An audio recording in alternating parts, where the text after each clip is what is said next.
All right. I'm not sure if you remember that sound. It is a very familiar tune. I remember it back in the day when I was in the army. I believe that was when I first got my first mobile phone. After getting a pager, we move on to a phone, and that was a Nokia for me. That's right. Mine was a Nokia too. My first phone was a Nokia too. I think it was the 6110. I'm not sure how they come up with these numbers actually. Why do they have all these four-digit numbers for the No mobile numbers? idea. No So that idea. was the other fascinating part about the Nokia phones, all these numbers. Mhm. But there was a lot of fascinating features That's right. around these phones as Mhm, well. So we mhm. took a chance to ask our colleagues what they miss most about their dumb phones. This is Timothy Go from Drive Time. I have fond memories of my dumb phone. My first mobile phone was back in 1994, and I had to share the subscription with my best friend. And because it was just so expensive, we have to share and split the subscription plan. Fast forward to early 2000s, my first encounter with a Nokia, which was one of the most fashionable phones back then. Always looking forward to their new phone launches because it will always come in different sizes, shapes, and could be sexy, could be chunky, could be very beautiful. Hi there, this is Angelique Teo of Kiss92. And the one thing that I miss about dumb phones is the fact that I can type without looking.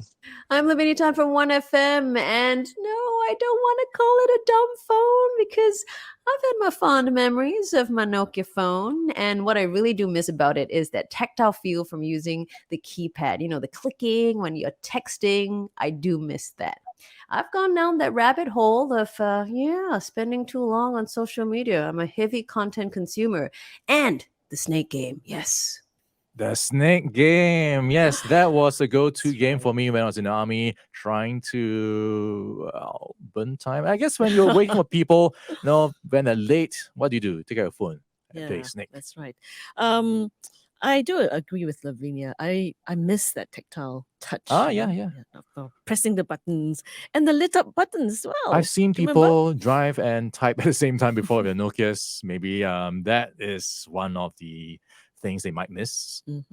And guess what? These phones with basic functions and even more now seem to be making a comeback. Yeah, it is making a comeback. It is interesting because I thought that was something that was catering to the era. And then we've moved on because everyone's trying to get connected to social media and they're trying to do more stuff to be productive. Their bosses are trying to make them do work, check their emails, and so on. So is there still a case for dumb phones or feature phones to be back in this day and age? I am very sure that would be because people are going to digital detox most of the time now, right? They're Yeah, perhaps shying so. away from Instagram and the social media. And yeah, this is part of that growing movement among Gen Z and millennials. All right, let's check in now. All the way from London is Lars Silberbauer. He is the Chief Marketing Officer for Nokia Phones HMD Global.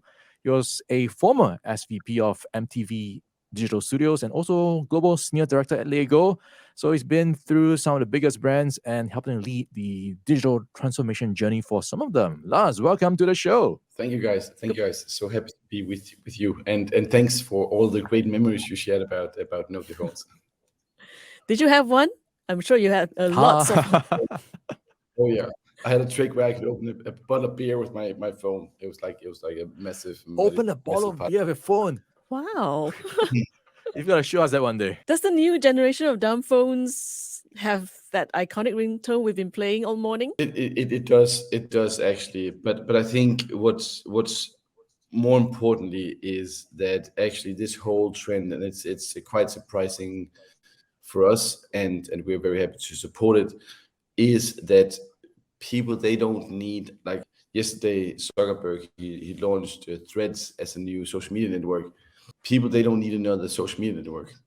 They need more time to experience each other, to experience the world, life, and so on. And it's funny for us to see that people are actually picking up the phones, and we love to support that. They want to pick up phones. They want to buy phones that you can call, you can text, you can play Snake, but you get so much more time to live life and experience life, and instead of being caught up on social media. Basically, using phones for what they're made for, right? Making calls, They're made for texting. people, Yeah. but they're not made for. And we've been looking into this for a long time. And this whole thing about, like, you have a digital assistant, but sometimes it becomes a digital dictator. and that's where we need to be careful, because people, they don't really experience life if they just caught up in their phones, and we see, like, we all like do like this, we look at our phones and we don't look at each other. That's All where right. really picking, and I can really advise you to it. I did it for a weekend. Pick up a dumb phone, try to do it for a weekend. I'm not saying it's gonna save your relationship, but it's not gonna make it worse. Yeah, I've been hearing it's been making a comeback for us in Singapore. It's quite hard to imagine that because everyone's trying to get connected. Where are you seeing this comeback, especially where you're in markets with Nokia phones? Why is it making a comeback? So to both, like, we're also making smartphones. We're making smartphones like this smartphones. Difficult to get, like, it's blurred right now. But we're also making smartphones made in Europe. The data is based in Finland. Great. It's like a It runs on 300. Android. It's a clean Android. The startup that I'm working for, HMD, is investors are Nokia, Foxconn, Qualcomm, and Google. So it's clean Android.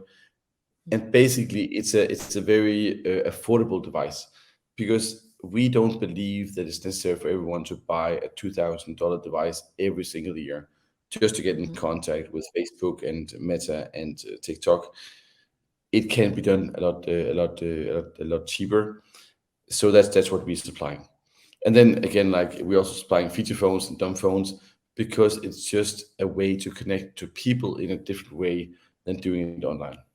So, having experienced the faster pace of smartphones and excessive screen times, what's it like to go back to simpler devices like those dumb phones, the new generation dumb phones, I suppose? Yeah, do you miss checking your emails?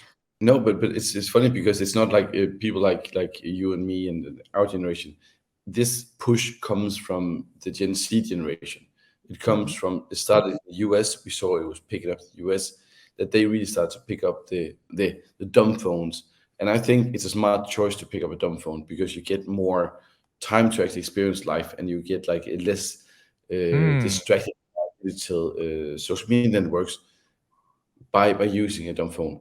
And I gotta say, and I did it myself for a weekend, I was surprised about the amount of time I got to do something different than being on my phone. Yeah, I'm starting to imagine actually this could be the first phone for my kid, because they can't get access to stuff that I don't want them to go to, like mindless videos on YouTube or what have you out there in terms of apps. So maybe that's a place to start for me. Have any of you, I don't know, like, what relationship you're in, have any of you experienced the situation where someone has said to you, like, don't look at your phone right now, don't look at your phone, don't check your messages right now?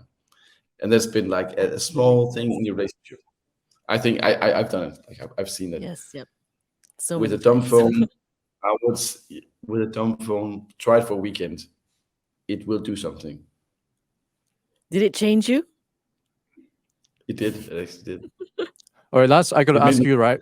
It With made the me dumb realize- phone, it but was also made for if that it's- era quite a long time ago. So this was when we didn't have so many distractions or pressure to do so much stuff. Has that evolved in terms of the features you can find in dumb phones now? No, it hasn't. It is the same thing. You can call, you can text, you can play Snake, which can be quite addictive. But what it also does, it doesn't give you, I don't know how many charges you're bringing with you, but this phone will be alive for at least 2 or 3 weeks on one charge. And that is actually quite interesting. And also what I realized is that actually this whole thing about, like, you don't want to call people, it doesn't notify you all the time. It actually makes you feel a little bit different. It makes you act differently. Now, Lars, what is the price of a dumb phone now compared to a smartphone? It's a lot cheaper. I gotta say, it's £65, like UK pounds, if you want to buy a dumb phone. And I don't think that any one of us gonna, like, trade. Like, we're not gonna have a smartphone, but I think a companion phone for weekends. If you go to a weekend with your partner, if you go to holiday, you go to festival, this is a perfect choice, because it will change you. I promise it will change you, and it will make you experience more of what you're there to experience, instead of keeping you on the phone. That's an interesting concept, right? To use a dumb phone. A second phone, perhaps? Yeah. A for standby things like phone? that, for maybe when you're going out with your friends or family, And when you're going away for a holiday, you have the dumb phone. Yeah, I'm curious about the business or the sales figures around your dumb phones. How much does it make up for Nokia Phones, HMD Global right now? Where do you see this going? So we it's quite new for us to actually lean back into the past, but we doubled our market share of flip phones in the last year. So we can see this is a trend really happening with Gen Z, and we also see that this whole digital detox, mental health is an issue for the younger generations, and that's why they're picking up the dumb phones, because they want to be off social media, they want to be off Threads or Twitter or TikTok and so on, and they want to dedicate life. And I think that's actually a trend that we need to acknowledge, because being on all of those social media platforms all the time is not necessarily a good thing. Oh, so you're talking about flip phones. It's no longer the chocolate bar type of models? Flip phones are like, we have dumb phones, they can be feature phones like the 3310 or 3110, or it can be a flip phone. What I like about the flip phone is like when you hang up on someone and you're angry with someone and you flip it, it just like feels so right. It feels very different when you can slam down the phone in that sense. Now, talking about how different we experience these feature phones as well, a lot of it is different in terms of how they're built, because you can remove the batteries, and in that sense you can repair it more modularly as well. So on that focus on sustainability, is that something that's also helping to drive this take up when it comes to these feature phones? Yeah, so both, so Nokia is like an HMD, we're back. So this is the flip phone, the good old flip phone, in new packaging, awesome device. I actually really love them myself. And then we started also, like we've launched feature phones. And what are the things that we do compared to Samsung, Apple, and all the big giants is like we do repairable phones. We want phones that you can keep in your hands for a longer time. And again, like, you are not buying a new laundry machine or new washer or a new car every year. Why do you need to buy a new phone every year? It doesn't make sense. It does not make sense. So that's why we're saying, for the sake of environment, you shouldn't buy that phone every year. So you should be able to repair it. And the like 80% of the things that you need to repair are the battery, the screen, and the charging sockets. So we launched new phones where you can actually do that yourself, and you can do that yourself within like 2 or 3 minutes. If you have a guitar pick, a small screwdriver, and then of course like the new things you need to exchange it with, and then you can change it. And I think personally, that's also why I joined this company. That's a new way of looking at things. Like, we don't need to buy a new $2,000 device every year when you can repair it. It's better for the environment. It's better for you. Like, it's just a commodity, and you'd actually do this. And then you should buy a flip phone, because it's just a better way to enjoy life. So Lars, I wanted to find out from you. You were mentioning that flip phone demand is up.